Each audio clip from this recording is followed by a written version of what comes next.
Hello, మా video నచ్చిందా? వెంటనే లైక్ అండ్ కామెంట్ చేయండి. ఇంకా మా Andhra Vilas movie news channel కు సబ్స్క్రైబ్ చేసి నూతన వీడియోల కోసం బెల్ ఐకాన్ కార్తీక దీపం 2 నేటి ఎపిసోడ్ ఉత్కంఠగా సాగింది. వైరాకు కార్తీక్ తనదైన శైలిలో సీరియస్ వార్నింగ్ ఇవ్వడం హైలైట్. మరోవైపు కంపెనీ నష్టాల కారణంగా జ్యోత్స్న సీఈఓ పదవికి రాజీనామా చేయాలనే డిమాండ్ను ఎదుర్కొంది. ఈ కీలక పరిణామాలు ప్రేక్షకులను ఆకట్టుకున్నాయి. కార్తీక దీపం సీరియల్ ఈరోజు ఎపిసోడ్లో కార్తీక్తో వైరా గొడవ పడుతూ కనిపిస్తాడు. దశరథకు తనకి గొడవ ఉందని మధ్యలో అడ్డు రావద్దని కార్తీక్తో అంటాడు వైరా.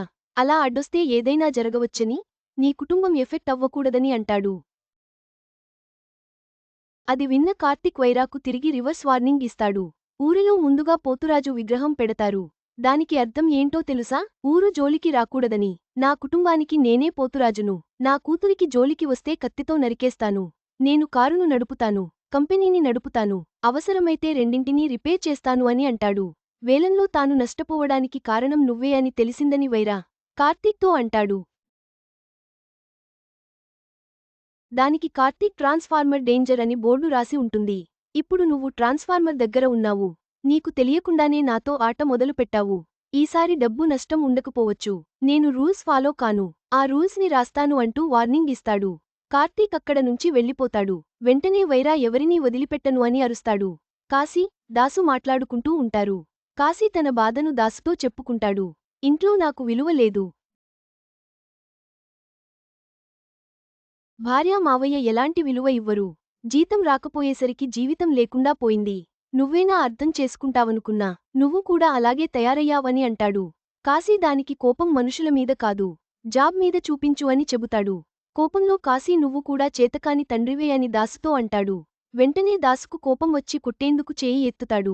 మధ్యలో శ్రీధర్ వచ్చి ఆపుతాడు. దాసు చాలా మంచోడు. అలాంటి వాడికే నువ్వు కోపం తెప్పించావంటే నీ మాటలు ఎంతో బాధపెట్టి ఉంటాయి. నాకోసం ఏం చేశావు నాన్న అని అడుగుతున్నావు కదా. అలా ఎప్పుడూ అడక్కు. నీకు రేపు కొడుకు పుట్టాక వాడు కూడా ఇలాగే అడిగితే కాని ఆ బాధ నీకు అర్థం కాదు అని అంటాడు శ్రీధర్. ఇక జ్యోత్స్న, శివన్నారాయణ దగ్గరికి సీన్ మారిపోతుంది. శివన్నారాయణ మాట్లాడుతూ నిన్ను సీఈఓగా వద్దంటే అంతకన్నా పరువు పోయేది లేదు. నువ్వు సీఈఓగా రాజీనామా చేయు అని అంటాడు శివన్నారాయణ. కంపెనీ అన్నాక నష్టాలు రావా? మీరు చేసినప్పుడు కార్తీక్ చేసినప్పుడు రాలేదా అని ప్రశ్నిస్తుంది జ్యోత్స్న. దానికి శివన్నారాయణ నష్టాలు వచ్చాయి, కానీ గ్రాఫ్ ఇంతగా పడిపోలేదు.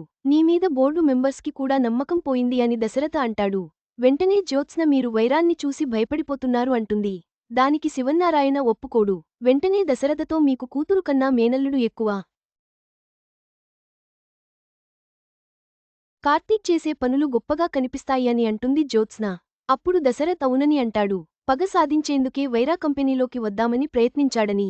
అప్పుడు నువ్వు ఏం చేశావో, కార్తీక్ ఏం చేశాడో చెబుతాడు. వెంటనే నువ్వు సీఈఓ పదవికి రాజీనామా చేయు అని చెబుతాడు. శ్రీధర్, శివన్నారాయణతో మాట్లాడుతూ కార్తీక్ మన ఇంట్లో డ్రైవర్గా ఉండడానికి కారణం ఏంటో తెలుసా? మనం ఊహించనిది ఏదో జరగబోతోంది అంటాడు. శ్రీధర్ మరోవైపు దాసుతో మాట్లాడుతూ నీ కూతురు పురిట్లోనే చనిపోయింది కదా, అసలు ఎలా చనిపోయింది అని అడుగుతాడు. దానికి దాసు తెలియదని చెబుతాడు. తాను హాస్పిటల్కి వెళ్లేసరికి బిడ్డ చనిపోయినట్లు తెలిసిందని అంటాడు. నా కొడుకు ఇల్లు దాటి వెళ్లడం లేదు. ఎందుకు వెళ్లట్లేదు? నేనే కనుక్కుంటాను. మీకు ఏమైనా తెలిస్తే చెప్పు అని శ్రీధర్ అంటాడు. దాసు మనసులో బావకు అనుమానం మొదలైపోయింది. నిజం తెలుసుకునేలా ఉన్నాడు అని అనుకుంటాడు. ఇక శివన్నారాయణ కార్తీక్తో మాట్లాడుతూ నేను ఎప్పుడైనా భయపడడం చూసావా అని ప్రశ్నిస్తాడు. నాలో భయాన్ని మొదటిసారి నేను చూశాను. మన శత్రువు మనకన్నా బలంగా మారి తల తీసుకెళ్తానంటే తీసుకెళ్లమంటా కానీ ఓటమి మాత్రం ఒప్పుకోలేను. వైరా 10 తలల రావణుడు. అతనితో యుద్ధం చేసేందుకు నా పక్కన దేవుడు లేడు. ధైర్యం మాత్రమే ఉంది. ఆ ధైర్యం నువ్వే. నన్ను గెలిపిస్తావా అని అడుగుతాడు. దానికి కార్తీక్ ఏ హక్కుతో గెలిపించాలి అని అడుగుతాడు. ఏ హక్కు ఉందని వైరా నుంచి మన కంపెనీ షేర్స్ని కాపాడావ్. నేను వయసులో ఉన్నప్పుడు ఈ పోటీ నాకు బాగుండేది. ఇప్పుడు బరువులు మోయలేను. కత్తి మనిషి రూపంలో మారితే ఎలా ఉంటుందో అలా ఉండాలి. నీలా ఉండాలి. అలాంటి వ్యక్తి నాకు కావాలి అని చెబుతాడు. ఈలోపు ఎపిసోడ్ ముగిసిపోతుంది. మొత్తంగా ఈరోజు కార్తీక దీపం 2 ఎపిసోడ్ కార్తీక్, వైరా మధ్య తీవ్ర ఘర్షణకు దారితీసింది. జ్యోత్స్న రాజీనామాతో కొత్త మలుపు తీసుకుంది. రాబోయే ఎపిసోడ్లలో ఈ పరిణామాలు ఎలాంటి పర్యవసానాలకు దారితీస్తాయో చూడాలి.